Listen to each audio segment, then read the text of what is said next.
Hello everyone, welcome to learn the language of the universe. आज हम लोग class 12 relation and function के कुछ इंपॉर्टेंट एमसीक्यूज करेंगे जो एग्जाम में फ्रिक्वेंटली पूछे जाते हैं। And I am pretty sure कि इस वीडियो को कंप्लीटली देखने के बाद आप इनके एमसीक्यूज को अच्छी तरीके से अप्रोच कर पाएंगे। So without wasting much time, let's start. So देखते हैं आपसे क्वेश्चन नंबर 1 क्या कह रहा है कि एक रिलेशन डिफाइन है हमारे पास रियल नंबर से रियल नंबर, ठीक। और relation define from R to R according to definition A comma B must belongs to R if a is greater than equal to b। जब a b से बड़ा हो या b के equal हो तब जो होगा वो ऑर्डर पेयर जो होगा वो रिलेशन में लाई करेगा। तो चेक करते हैं कि ये रिलेशन जो है रिफ्लेक्सिव है या नहीं है। तो रिफ्लेक्सिव के लिए a comma a must belongs to r। जितने भी डबलेट हैं वो सभी r से बिलोंग करने चाहिए। तो चेक करते हैं, यहाँ पे a is greater than equal to b की जगह पर हमारे पास यहाँ पे a है तो सब्स्टिट्यूट करेंगे। तो a जो है भाई a से ग्रेटर तो नहीं है बट a जो है a के इक्वल तो है। That means what, a comma a belong कर जाएगा r को। क्लियर? तो a कोमा a r से बिलोंग कर रहा है, it means what, this is reflexive relation. Reflexive हो गया। नेक्स्ट हम बात करेंगे सिमेट्रिक के बारे में। सिमेट्रिक के लिए हमें पता है कि हम मान लेंगे let a comma b belong कर रहा है किससे, r से। Let a comma b belongs to r। अगर a कोमा b बिलोंग कर रहा है तो b कोमा a भी बिलोंग करना चाहिए, तभी क्या होगा रिलेशन आपका सिमेट्रिक होगा।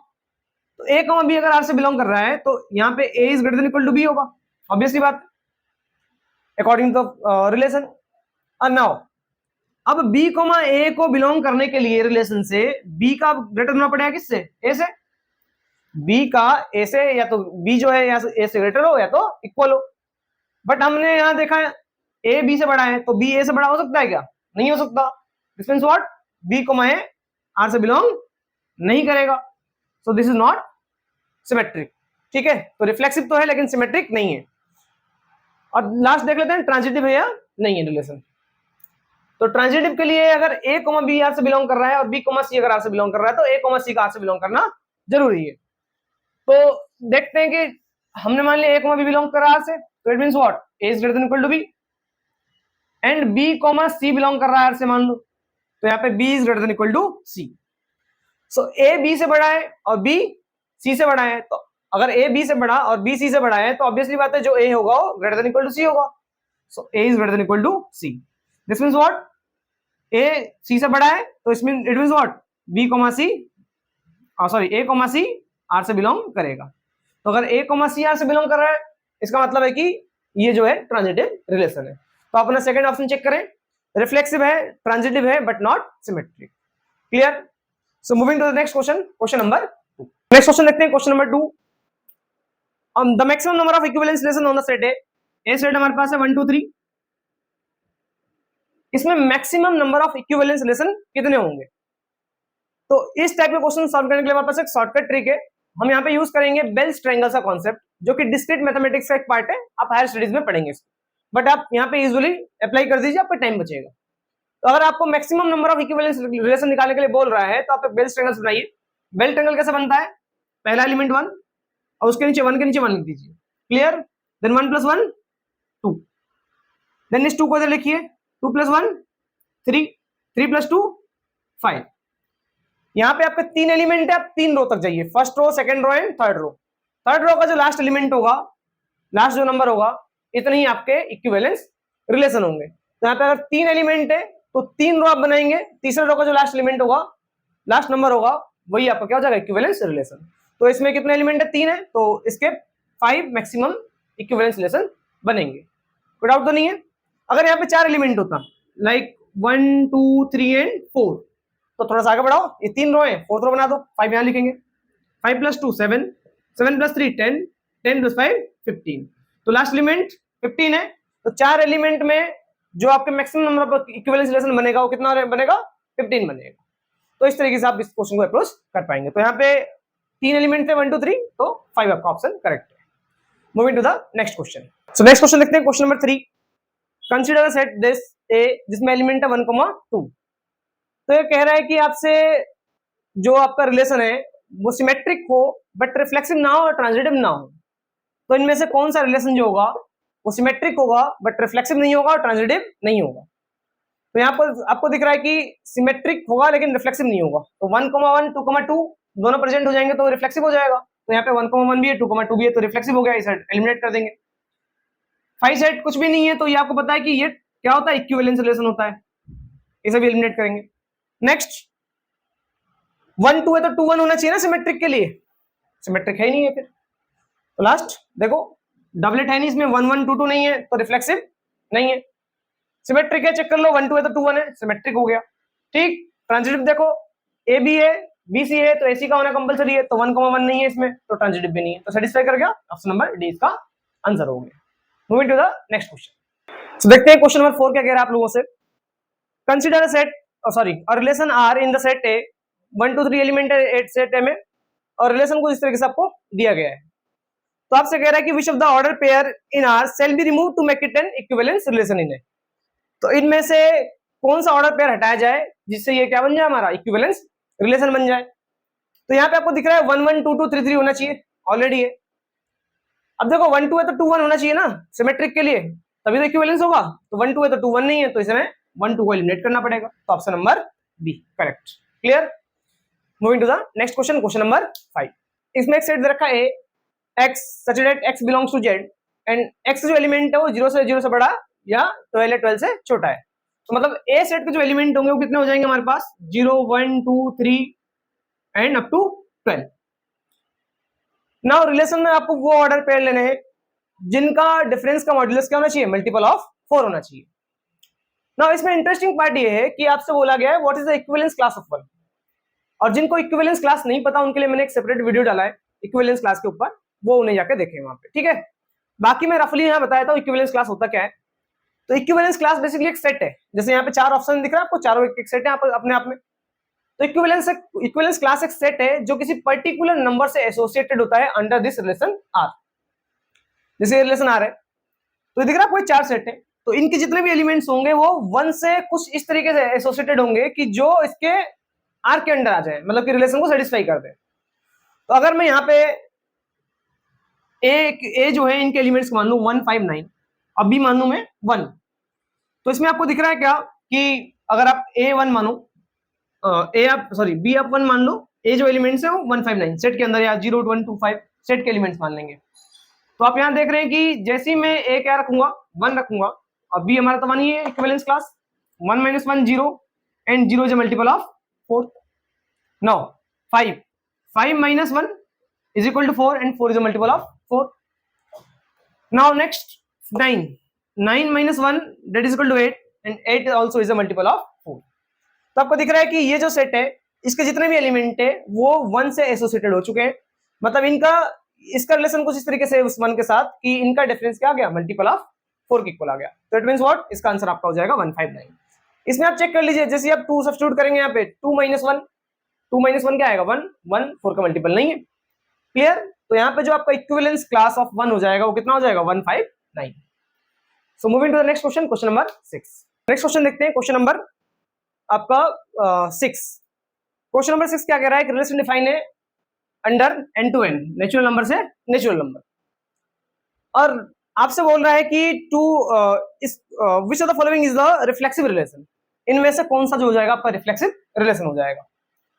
तो नेचुरल नंबर से नेचुरल नंबर रिलेशन डिफाइन है, तो पहले चेक कर लेते हैं कि रिफ्लेक्सिव है या नहीं है। तो रिफ्लेक्सिव के लिए क्या होना चाहिए हमारे पास, x, x must belongs to r। तो चेक करते हैं यहाँ पे इसके डेफिनेशन के अकॉर्डिंग x, x r से बिलोंग कर रहा है या नहीं कर रहा। तो आपको दिख रहा है कि x ग्रेटर देन y बोला इसमें, तो x is greater then x, हो सकता है ऐसा पॉसिबल भाई, x क्या x से बड़ा होगा, नहीं होगा, x तो x से इक्वल होता है। तो it means what, x, x r से बिलोंग नहीं कर रहा, तो ये आपका जो है रिफ्लेक्सिव रिलेशन नहीं है। एलिमिनेट करेंगे इसको, next part sorry, x, y such that xy is a square number for all xy belongs to natural number। तो इनमें आपको वो ऑर्डर पेयर लेने हैं जिनका मल्टीपल जो होना चाहिए वो एक स्क्वायर नंबर होना चाहिए। तो चेक कर लेते हैं रिफ्लेक्सिव के लिए। तो रिफ्लेक्सिव के लिए x, x होना चाहिए ना r से बिलोंग, चेक करते हैं x, x r से बिलोंग कर रहा है नहीं कर रहा। तो इसके डेफिनेशन के according xy is a square number होना चाहिए। तो देखो x को अगर मैं x से मल्टीप्लाई करता हूं तो मुझे क्या मिलेगा, x स्क्वायर, तो ये स्क्वायर नंबर आ गया, this means what, this is reflexive relation. तो ऑप्शन नंबर आपका B correct. Moving to the next question, question number 7। So next देखते हैं हम लोग क्वेश्चन नंबर 7। तो कह रहा है कि एक सेट है 1 2 3, इसमें इक्विवेलेंस रिलेशन कितने होंगे जो इक्विवेलेंस रिलेशन 1 2 और 2 1 दोनों को कंटेन करे। क्वेश्चन नंबर 2 हम लोगों ने पढ़ा था maximum number of equivalence relation, उसमें हम लोगों ने बेल ट्रायंगल्स यूज किया था। बट यहाँ पे तो भाई आपको वो रिलेशन बताना ना इक्विवेलेंस जिसमें 1 2 भी हो और 2 1 भी हो, तो इसके लिए तो हमें क्या करना पड़ेगा, सभी इक्विवेलेंस रिलेशन को लिखना पड़ेगा। 1 2 3 के 5 इक्विवेलेंस रिलेशन थे, मैंने यहाँ 4 पहले से लिख रखे हैं और एक मैंने इसलिए नहीं लिखा कि उसमें से आपको कुछ कॉन्सेप्ट समझाना है। तो सबसे छोटा जो इक्विवेलेंस रिलेशन हो सकता है वो क्या हो सकता है, 1 1 भी हो, 2 2 भी हो और 3 3 भी हो। 1 1 भी हो, 2 2 भी हो और 3 3 भी हो, तो इक्विवेलेंस रिलेशन तो हो गया ये, बट इसमें तो 1 2 भी नहीं है और 2 1 भी नहीं है, इसको काउंट नहीं करेंगे हम लोग। नेक्स्ट सेकंड 1 1 2 2 3 3 तो है, देन अगेन हम इसमें ऐड कर देते हैं 1 2 एंड 2 1, मैंने नीचे कर दिया है इसको 1 2 एंड 2 1, तो 1 2 है और 2 1 भी है इसमें। अब ये इक्विवेलेंस रिलेशन है या नहीं है, चेक कर लो, सारे डबलेट है, ए बी है तो बी ए भी है, चेक करो 1 2 है तो 2 1 भी आ गया, सिमेट्रिक भी हो गया। ट्रांजिटिव के लिए देखो ए बी है बी सी है तो ए सी होना चाहिए, तो 1 2 है 2 1 है तो 1 1 होना चाहिए, तो 1 1 ही रहा, तो ये आपका ट्रांजिटिव भी हो गया और ये सब काउंट भी करेंगे क्योंकि इसमें आपको 1 2 भी है 2 1 भी है। नेक्स्ट 1 3 3 1 भी एक इक्विवेलेंस रिलेशन होगा इसका, 1 3 एंड 3 1, बट इसे काउंट नहीं करेंगे, क्यों, क्योंकि इसमें 1 2 और 2 1 नहीं है। नेक्स्ट हम काउंट करेंगे फोर्थ जो आपका इक्विवेलेंस रिलेशन बन सकता है, क्या बन सकता था, 1 1 2 2 3 3 एंड 2 3 एंड 3 2, तो 2 3 भी आ गया 3 2 भी आ गया, बट इसे काउंट नहीं करोगे आप क्योंकि इसमें 1 2 भी नहीं है और 2 1 भी नहीं है। तो लास्ट जो आप काउंट करोगे जो फिफ्थ इक्विवेलेंस रिलेशन होगा वो क्या आएगा, देखो 1 1 तो आ जाएगा, देन 2 2 आ गया, देन 3 3 आ गया, 1 1 2 2 3 3, देन आपका उसमें क्या आ जाएगा 1 2 तो मैं काउंट करना ही है उसमें, लास्ट वाले में 1 2 हो गया और 2 1 हो गया, देन 1 2 2 1 के बाद 2 3 और 1 3 कर देते हैं, इसमें 2 3 हो गया एज वेल एज 1 3 हो गया, सॉरी 2 3 एंड 3 2, 2 3 एंड 3 2।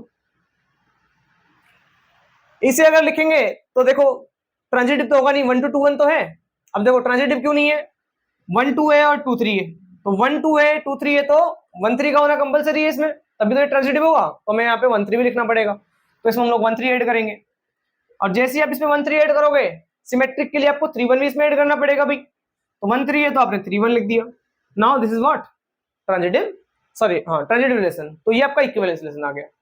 तो इसमें दो ही इक्विवेलेंस रिलेशन आएंगे R3 एंड R5, क्लियर, तो इसमें आप ऑप्शन नंबर सी के साथ जाएंगे, clear. Moving to the next question, question number 8। So next question देखते हैं, क्वेश्चन नंबर 8, रिलेशन डिफाइंड आपके पास इंटीजर से इंटीजर जेड टू जेड। अब यहां बोला गया है कि a square plus 7ab sorry minus 7ab plus 6b equal to 0।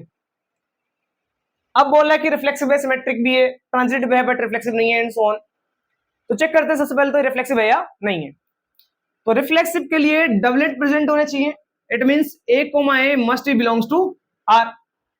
Check करते हैं a, r से बिलोंग कर रहा है नहीं कर रहा, सेटिस्फाई कर रहा है a, सब्स्टिट्यूट करेंगे हम लोग, a की जगह तो a रखोगे आप, -7 इंटू a इंटू b की जगह लिखेंगे हम लोग a, और प्लस 6 b की जगह पे b रखोगे a square is equal to 0। a square -7 into a square plus 6a square is equal to 0। 6a square and a square 7a square, 7a square में 7a स्क्वायर का तो 0 बचेगा, 0 is equal to 0।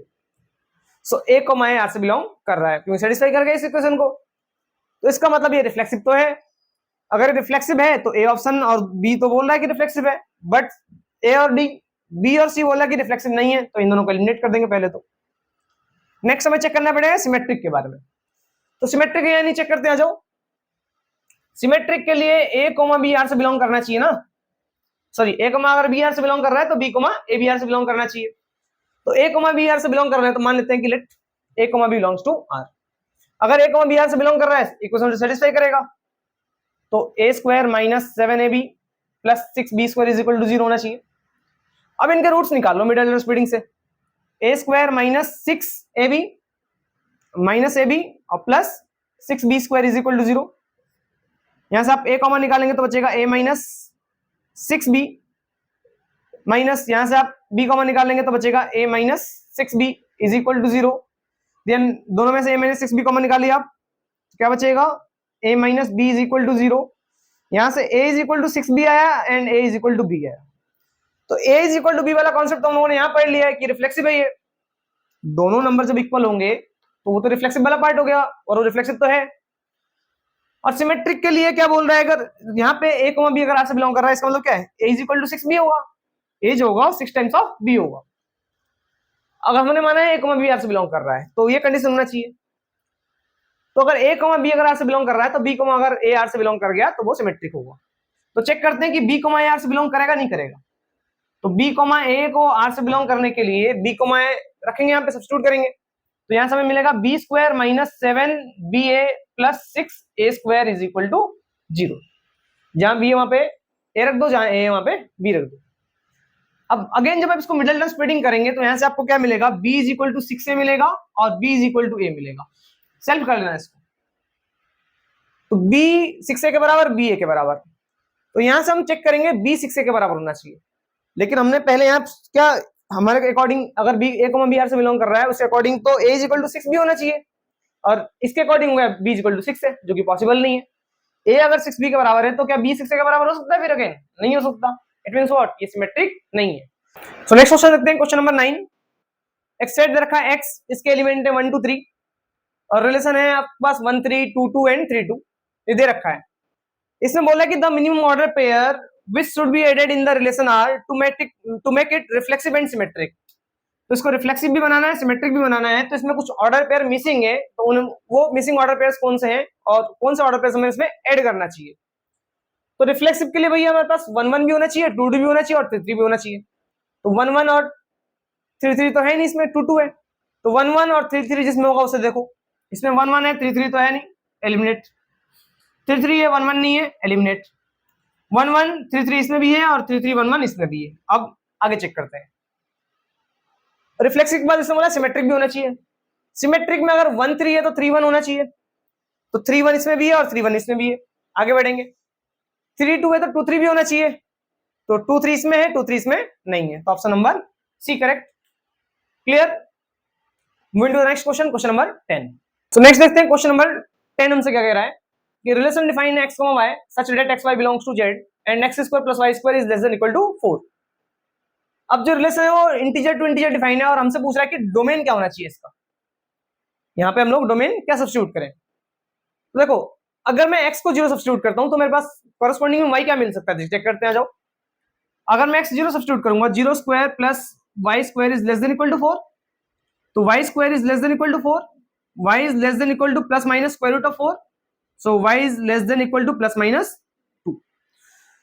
तो अगर x 0 है तो हम y क्या सब्स्टिट्यूट करते हैं, less than equal to plus minus 2, तो मतलब -2 -1 0 1 2 एंड बस, क्योंकि इक्वल टू है ना, 2 के भी इक्वल है और -2 के भी इक्वल है, तो आप -2 पुट कर दो, x 0 है और y -2 पुट कर दो, 0 का स्क्वायर प्लस -2 का स्क्वायर 4, तो 4 प्लस 0 4, लेस देन तो नहीं है बट इक्वल है।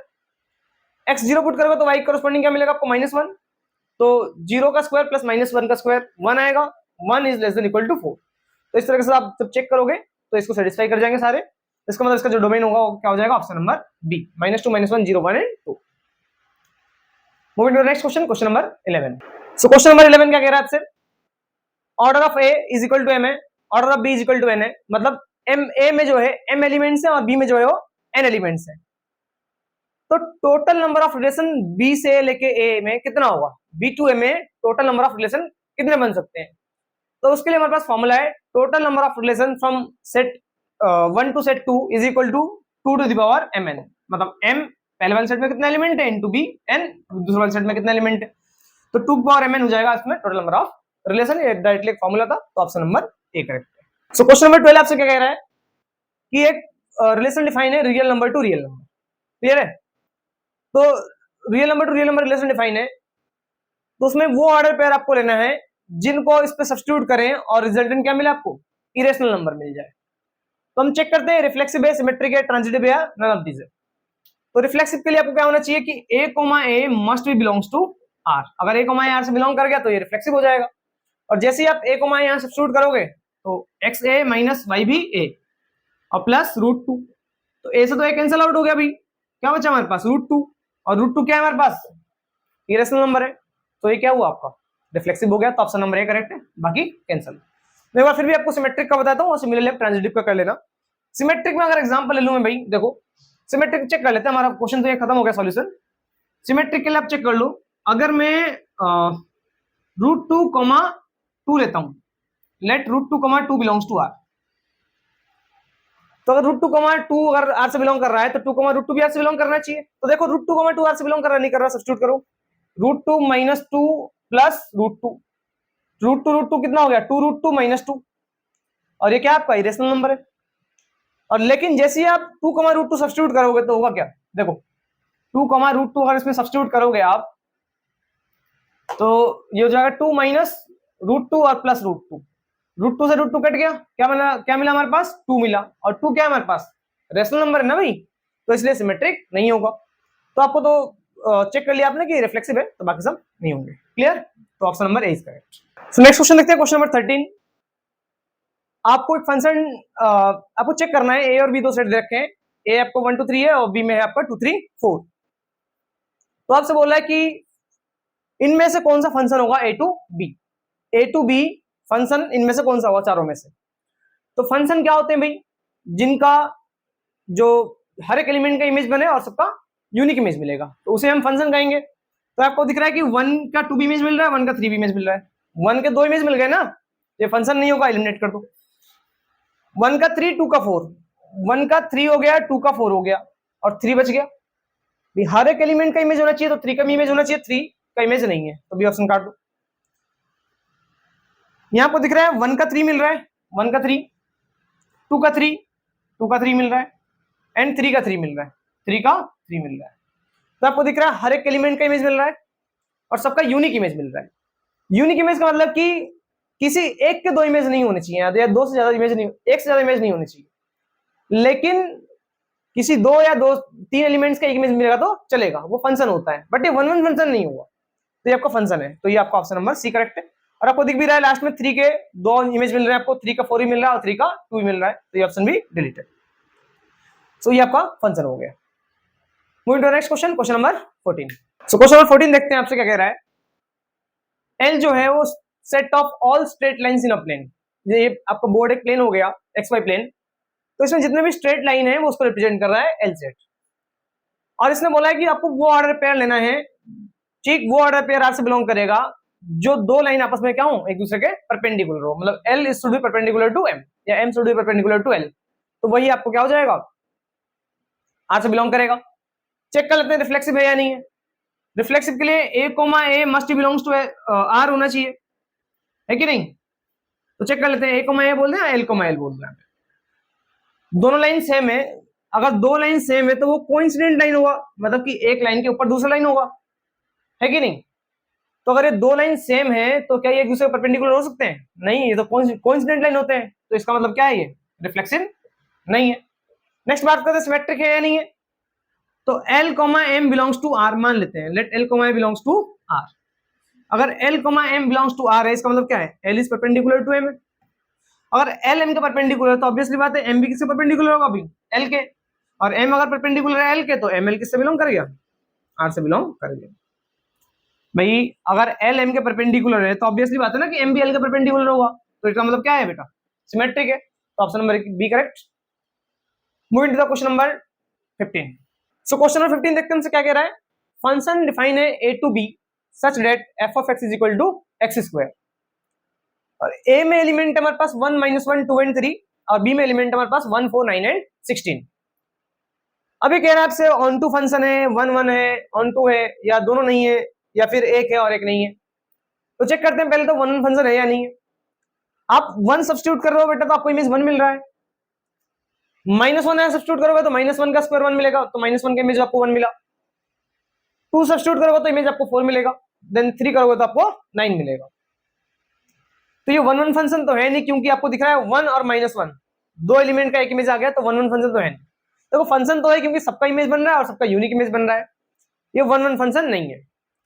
बात करेंगे ऑन टू।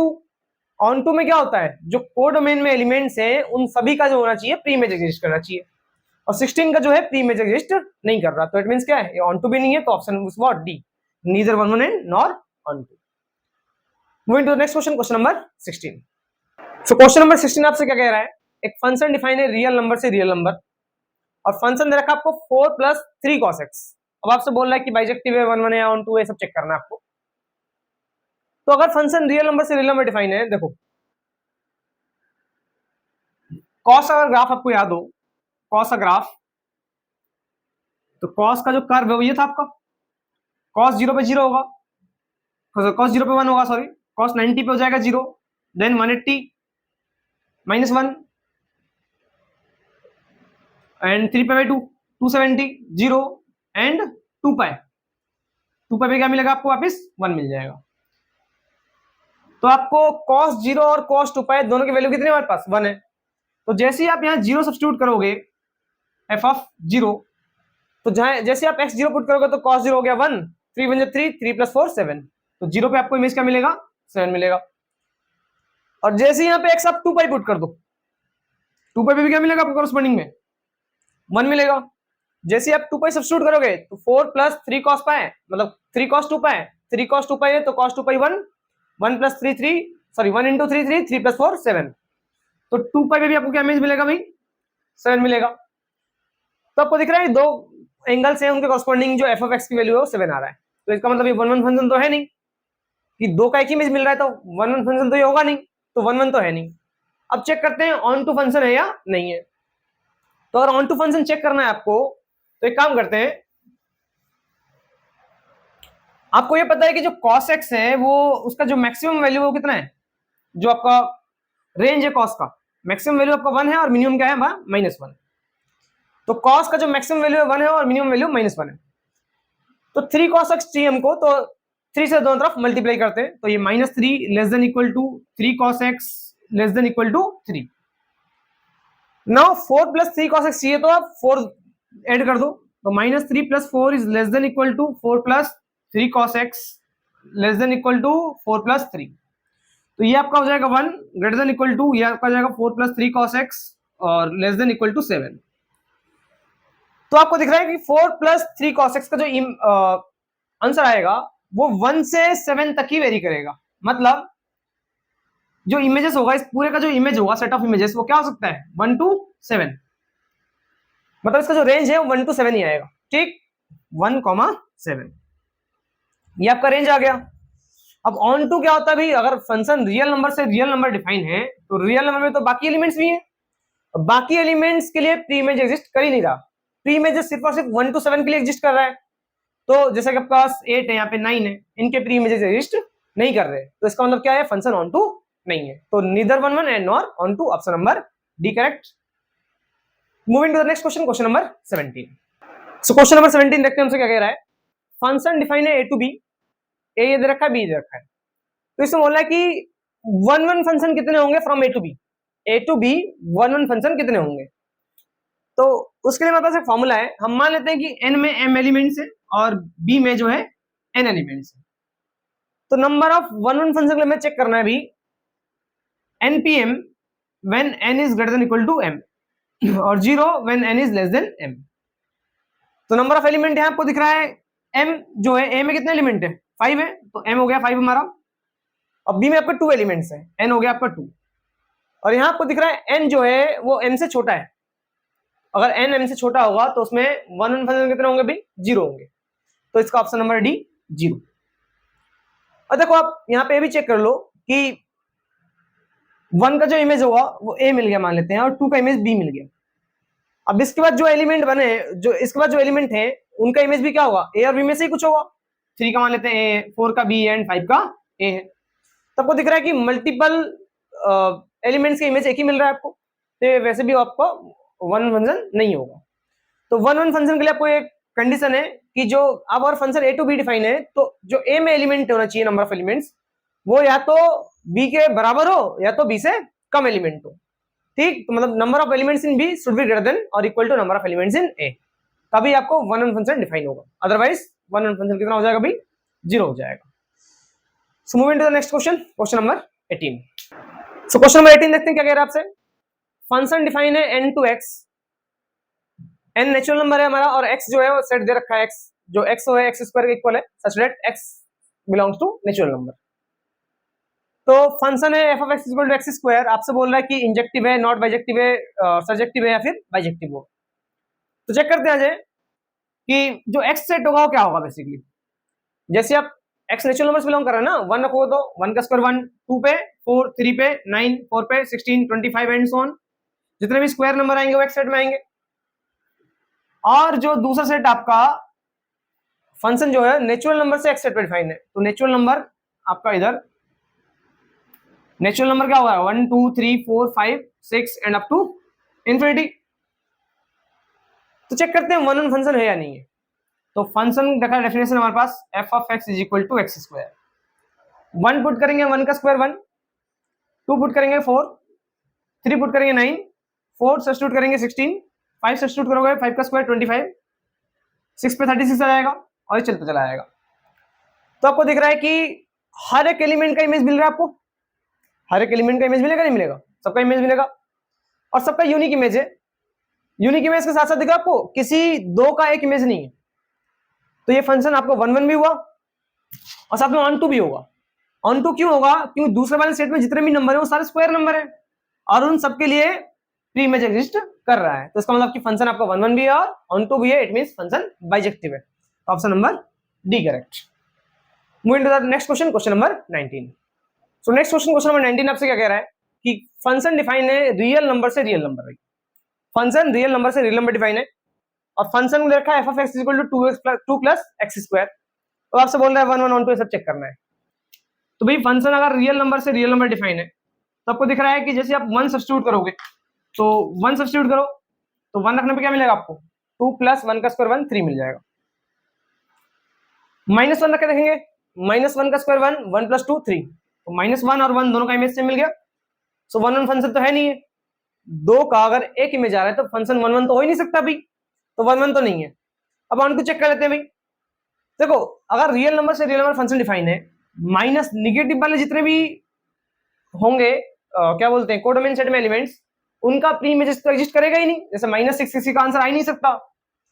आपको दिख रहा है ये x का स्क्वायर है, तो आप नेगेटिव सब्स्टिट्यूट करो या पॉजिटिव सब्स्टिट्यूट करो, हमेशा आंसर क्या मिलने वाला है आपको पॉजिटिव। तो निगेटिव तो आंसर कभी आ ही नहीं सकता, तो इसका मतलब जो प्री इमेजेस निगेटिव नंबर के तो प्री इमेजेस एग्जिस्ट ही नहीं करेंगे भाई, तो ये फंक्शन हमारा ऑन टू फंक्शन नहीं होगा। तो ये फंक्शन नहीं ऑन है नहीं ऑन टू है, तो neither 1 1 and nor onto, option number D. So next question देखते हैं, क्वेश्चन नंबर 20। फंक्शन डिफाइन हमारे पास जो है natural number two natural number, और फंक्शन दे रखा है f of n is equal to n plus 1/2 if n is odd and n/2 if n is even। तो हमें वही चेक करना है 1 1 है ऑन टू है बाइजेक्टिव है वगैरह वगैरह, तो चेक करते हैं। आ जाओ। अगर function natural number two natural number define है हमारे पास, नेचुरल नंबर आपका 1 2 3 4 5 6 इंफिनिटी तक जाएगा, यहाँ पे भी अगेन 1 2 3 4 5 6 एंड इंफिनिटी तक जाएगा। जैसे आप 1 पुट करोगे भाई, 1 आपका ऑड है तो यहाँ पे ये फंक्शन डिफाइन होगा 1 + 1 2 2/2 1, तो 1 पे आपको मिल रहा है 1, 2 रखो यहाँ पे, 2 इवन नंबर है 2/2 2/2 1, 2 पे मिल गया 1 आपको। तो फंक्शन तो आपको 1 1 है नहीं, तो 1 1 फंक्शन तो है नहीं क्योंकि 2 का एक इमेज आ गया। अब जैसे आप 3 सब्स्टिट्यूट करोगे भाई, 3 + 1 4 4/2 2, 3 पे आपको 2 मिलेगा, अब 4 पे 4/2 2, 4 पे 2 मिल गया आपको। 5 पे 5 + 1 6/3, सो 6/2 3, तो 5 पे आपको 3 मिलेगा। देन 6/2 6 इवन है 6/2 3, तो देखो 1 2 का 1 है, 3 का 3 4 का 2 है, 4 5 6 का 3 है, देन 7 8 का 4 हो जाएगा। तो देखो हर एक एलिमेंट का तो इसमें इमेज मिलेगा भाई, जो कोड मेन वाले सेट में एलिमेंट्स हैं सबका प्री इमेज एग्जिस्ट करेगा, है कि नहीं? सबके दो प्री इमेज एग्जिस्ट कर रहे हैं। देखो आप 1 के भी 2 प्री इमेजेस हैं, 2 के भी 2 प्री इमेजेस हैं, 3 के भी 2 प्री इमेजेस हैं, सभी के 2 प्री इमेजेस एग्जिस्ट करेंगे। तो इसका मतलब फंक्शन क्या हो जाएगा हमारा ऑन टू हो जाएगा। तो ये not 1 1 but onto but not on, option number C correct. So moving to the next question, question number 21. So next question number 21 क्या कह रहा है आपसे कि number of elements in A दे रखा आपको 5 और number of elements in B दे रखा आपको 6। अब आपसे बोल रहा है कि number of 1 1 and onto, मतलब 1 1 और ऑन टू के मैपिंग कितने होंगे, मतलब नंबर ऑफ 1 1 और ऑन टू फंक्शंस कितने होंगे। तो ये आपको ध्यान रखना है, अगर नंबर ऑफ एलिमेंट्स इन ए हम m बोल दें और number of elements in b हम लोग n बोल दें, तो अगर m और n बराबर है आपस में, मतलब दोनों में अगर एलिमेंट सेम होगा, तो उसमें जो आपके नंबर ऑफ बाइजेक्टिव फंक्शंस, मतलब 1 1 ऑन टू बाइजेक्टिव फंक्शन है, तो नंबर ऑफ बाइजेक्टिव फंक्शन जो हो जाएंगे आपके n फैक्टोरियल या m फैक्टोरियल। और अगर m n के इक्वल नहीं है, उस केस में जो number of onto function होंगे वो कितने हो जाएंगे, सॉरी ऑन टू बोल रहा हूँ, 1 1 एंड ऑन टू मतलब बाइजेक्टिव फंक्शन हो जाएंगे आपके 0। तो यहाँ पे m और n number of elements in a और number of elements in b दोनों इक्वल नहीं है। इसका मतलब कि इसमें जो बाइजेक्टिव फंक्शन हो जाएंगे मतलब 1 1 एंड ऑन टू वो 0 होंगे। तो आपका option number C correct. Moving to the next question, question number 23। A में आपके एलिमेंट है 3 1 2 3 और बी में जो एलिमेंट है आपके पास दो एलिमेंट है ए और बी। इसमें आपसे बोल रहा है कि total number of functions can be defined from A to B, मतलब ए से लेके बी में कितने फंक्शंस हम लोग टोटल डिफाइन कर सकते हैं। ये आप कैसे कैलकुलेट करोगे? चार ऑप्शन से 4 8 9 एंड 6। फॉर्मूला एक छोटा सा ध्यान देंगे। अगर ए में एन एलिमेंट से मान लेते हैं और बी में हमारे पास जो नंबर ऑफ एलिमेंट्स है एन है, तो यहाँ पे ए में आपको दिख रहा कितना है 3 और एन कितना है आपके 2। तो जो टोटल नंबर ऑफ फंक्शंस वो ए टू बी डिफाइन हो सकता है वो होता है एन की पावर एम। क्लियर है? N to the power M. तो यहाँ पे एन कितना है हमारे पास 2 है। अगर ए से बी डिफाइन है तो बी में जितने भी एलिमेंट है उसके पावर में क्या रखना है आपको? ए के जितने भी एलिमेंट है। तो बी में नंबर ऑफ एलिमेंट्स कितना है भाई? हमारे पास 2 है एन और पावर एम, एम एलिमेंट्स कितना है 3। तो 2 का क्यूब कितना हो जाएगा भाई? 8 हो जाएगा। तो ऑप्शन नंबर बी करेक्ट। तो इसमें जो टोटल नंबर ऑफ फंक्शंस हो जाएगा वो जाएगा 8। क्लियर? सो क्वेश्चन नंबर 24 हम लोग देखते हैं। जो फंक्शन है वो ए टू बी डिफाइन है। तो इसमें बोल रहा है कि number of onto function कितना हो जाएगा भाई? ए में 3 एलिमेंट है, बी में 2 एलिमेंट है, तो number of onto function कितना हो जाएगा? 6 8 9 और 64। तो इसके लिए भी आपके पास फॉर्मूला है number of onto function के लिए। तो नंबर ऑफ ए में जो एलिमेंट है उसे एम बोल देते हैं। कितने एलिमेंट है? 3 है। Number of elements in M हो गया। Number of elements in B N बोल देते हैं, एन इज इक्वल टू 2 हो गया। तो number of onto function के लिए एक फॉर्मूला है हमारे पास, when m is greater than equal to n, when m is greater than equal to n, summation of r is equal to 1 to n minus 1 की power n minus r ncr into r to the power m। और when m is less than n तो इस case में क्या हो जाएगा? 0 हो जाएगा। सो यहां आपको दिख रहा है कि a में 3 एलिमेंट है, b में 2 एलिमेंट है और function a to b define बोल रहा है ना। Number of functions define from a to b, ये तो आपका question. Number of function define from a to b। तो a में तो 3 एलिमेंट है और b में 2 एलिमेंट है। तो यहां आपको दिख रहा है आपको m is greater then n है कि नहीं? m is greater then n। तो जब m n से बड़ा है उस केस में number of onto function क्या हो जाएगा? ये सॉल्व करेंगे हम लोग। अगर m n से छोटा होता, मान लेते हैं कि यहाँ पे 3 एलिमेंट होता, यहाँ पे 2 एलिमेंट होता, उस केस में ऑन टू फंक्शन कितना हो जाता भाई? हमारा 0 हो जाता। तो सॉल्व करेंगे इसको, देखो कैसे सॉल्व करते हैं। Summation r is equal to 1 to n, जब आप n कितना है हमारा? n आपका है 2 minus 1 to the power n minus r, 2 minus r into ncr, n हमारा 2 है, c r और r to the power m, r to the power m कितना हमारे पास? 3 है। तो एक बार आपको r1 से लेके r2 तक रखना है, ठीक। और समीशन का मतलब ऐड हो गया। तो जब आप सॉल्व करोगे तो -1 2 माइनस r, एक बार आप 1 रखोगे, 2c1 और 1 का क्यूब, क्लियर, इनटू समीशन मतलब ऐड। देन r आपको एक बार 1 रखना है, आपको 2 रखना है, 1 से 2 तक ही तो है यार, 2 रख दो आप। -1 to the power 2 minus 2 into 2c2 into 2 to the cube, clear. तो -1 की पावर क्या है यहाँ पे? 2 माइनस 1 1, तो -1 की पावर 1 -1 ही आएगा, इंटू 2c1 ncr का formula n factorial upon n minus r factorial, 2 minus 1 factorial into r factorial, 1 का फैक्टोरियल, प्लस -1 की पावर 0 और किसी की पावर 0 आंसर आता है 1, तो 1 इंटू 2c2 है भाई, 2 factorial, 2 minus 2 factorial into 2 factorial. NCR का फॉर्मूला है n factorial by n minus r factorial into r factorial, और 2 का क्यूब हमारे पास कितना है? 8 है। सो 2 फैक्टोरियल से 2 फैक्टोरियल यहाँ कट गया, तो मैं आंसर यहाँ लिख देता हूँ आप लोगों के लिए। तो -1 इंटू 2 फैक्टोरियल, तो 2 फैक्टोरियल कितना हो जाएगा? 2, तो -1 इंटू 2 -2 अपॉन 2 में से 1 गया तो 1, 1 फैक्टोरियल 1 है और 1 फैक्टोरियल 1 है, तो 1 इंटू 1 1 ही आएगा, तो नीचे 1 है तो छोड़ दो आप, मत लिखो। देन आपका प्लस 2 माइनस 2 0 फैक्टोरियल, और 0 फैक्टोरियल कितना होता है? 1, तो ऊपर बच गया 8, 8 बाई 1 तो 8। सो -2 प्लस 8 कितना आ जाएगा भाई? 6, तो 6 option number A correct. Clear? तो इसके जो ऑन टू मैपिंग होंगे, है ना, number of onto mapping वो 6 होंगे। Moving to next question, question number 25। So question number 25 क्या कह रहा है कि फंक्शन डिफाइन है ए टू ए, है ना, ए टू इटसेल्फ, ए में 106 एलिमेंट है और बी में भी 106 एलिमेंट है। तो आपको बाइजेक्टिव फंक्शन, बाइजेक्टिव मतलब जो 1 1 और ऑन टू दोनों हो, तो ए में जो नंबर ऑफ एलिमेंट्स उसे हम एम बोलेंगे पहले वाले सेट में, ठीक, दूसरे वाले सेट में जो नंबर ऑफ एलिमेंट्स उसे एन बोल देंगे। और आपको मैंने थोड़ी देर पहले बताया था ये क्वेश्चन कि अगर एम एन के बराबर हो जाए तो उसमें नंबर ऑफ ऑन टू और ऑन वन मतलब कि बाइजेक्टिव फंक्शन एन फैक्टोरियल होगा, और जब एन एम एन के बराबर नहीं है उस केस में 0।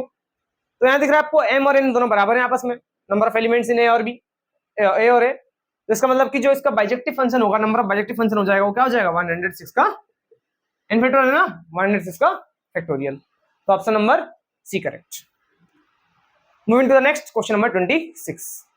सो लास्ट क्वेश्चन, क्वेश्चन नंबर 26 आपसे क्या कह रहा है कि function define F of X is equal to greatest integer function of X, sorry greatest नहीं है, यहाँ पे स्मॉलेस्ट इंटीजर फंक्शन है, F of X is equal to X smallest integer function.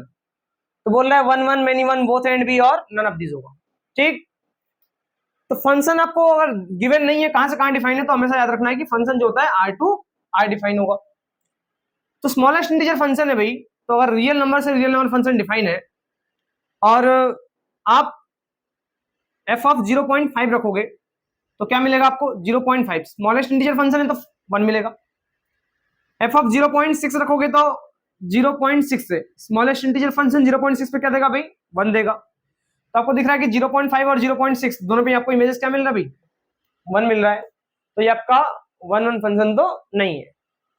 Next बात करेंगे ऑन टू फंक्शन के बारे में। तो आपको पता है कि ग्रेटेस्ट इंटीजर हो या स्मॉलेस्ट इंटीजर हो, तो इनका जो प्री इमेजेस सॉरी इनका जो इमेजेस होगा वो सभी क्या होंगे इंटीजर होंगे, मतलब या तो 1 आएगा तो 2 आएगा तो 3 आएगा, ये सब इंटीजर्स आएंगे, -1 -2।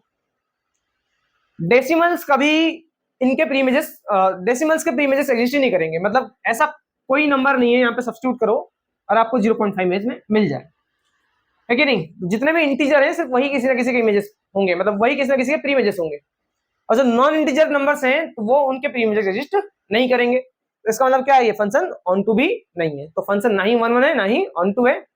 सो आपका जो ऑप्शन हो जाएगा नन ऑफ दिस। तो 1 1 अच्छा नन ऑफ दिस क्या, यहाँ पे ऑप्शन के अकॉर्डिंग तो दूसरा हो जाएगा आपका आंसर।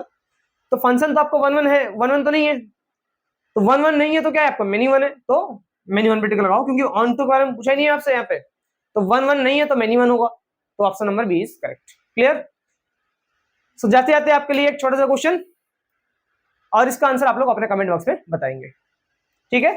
तो आज की कथा यहीं तक समाप्त करते हैं और जो अगली कथा होगी वो अगली वीडियो में होगी।